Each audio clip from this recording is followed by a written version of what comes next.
እሺ እግዚአብሔርም መልካሙን መዓዛ አሸተተ። እግዚአብሔርም በልቡ አለ፣ ምድርን ዳግመኛ ስለ ሰው አልረግምም፣ የሰው ልብ ሐሳብ ከታናሽነቱ ጀምሮ ክፉ ነውና። ዘፍጥረት 8:21 ላይ መቼም ብሉይ ኪዳንን ወይም አዲስ ኪዳንን ስታነቡ ከብሉይ ኪዳን ጋር እያነጻጸራችሁ ማንበብ ነው ያለባችሁ።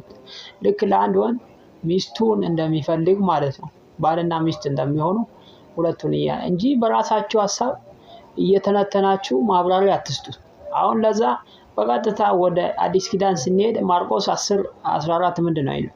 ኢየሱስ ግን አይቶ ተቆጣና ሕፃናት ወደ እኔ ይመጡ ዘንድ አትከልክሏቸው፣ የእግዚአብሔር መንግስት እንደነዚህ ላሉት ሕፃናት ናትና።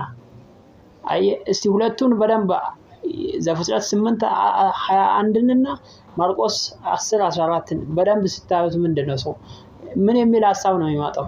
የሰው ልብ ሐሳብ ከታናሽነቱ ጀምሮ ክፉ ነውና። ሰው ከልጅነቱም ጀምሮ ክፉ ነው ወደሚል ግንዛቤ ነው የምንመጣው። ሌላው ደግሞ ስጥ ይሰጣል የሚለው ስጥ፣ በቃ አትቋጥር። ልክ አንዳንዱ አንድ ዕቃ ለመግዛት ከተማውን ሁሉ የሚያስሳል፣ ከዛም ከከተማ አልፎ ወደ ሌላ ከተማ ይሄዳል። እንደዛ አታድርግ፣ በቃ ዝም ብለህ ስጥ። አንተም ሰው ዳጎስ አድርጎ እንዲሰጥልህ ነው የምትፈልገው፣ ለራስህ የምትፈልገው ለሌላው አድርግ። አገር መውደድ ማለት እኮ ባልንጀራህን እንደራስህ ውደድ ከሚለው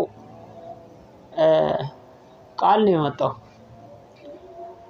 ሰው ግን በእርግጥ በቅርበት ስናየው ማንን ነው? ራሱን ነው የሚወደው ከሀገር በላይ።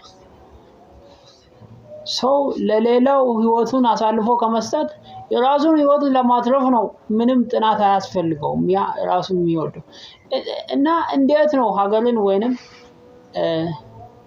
ባልንጀራን ወደ መውደድ ወደዛ እንዴት ነው የምንቀርበው የሚለውን ነው። እና ሌላው ደግሞ ሀገር መሸጥ፣ ዮሴፍ ለግብጾች በ30 ብር ነው ለእስማኤል ነጋዴዎች መሸጡ እሱ ሀገር እንደተሸጠ ለማመልከት ነው።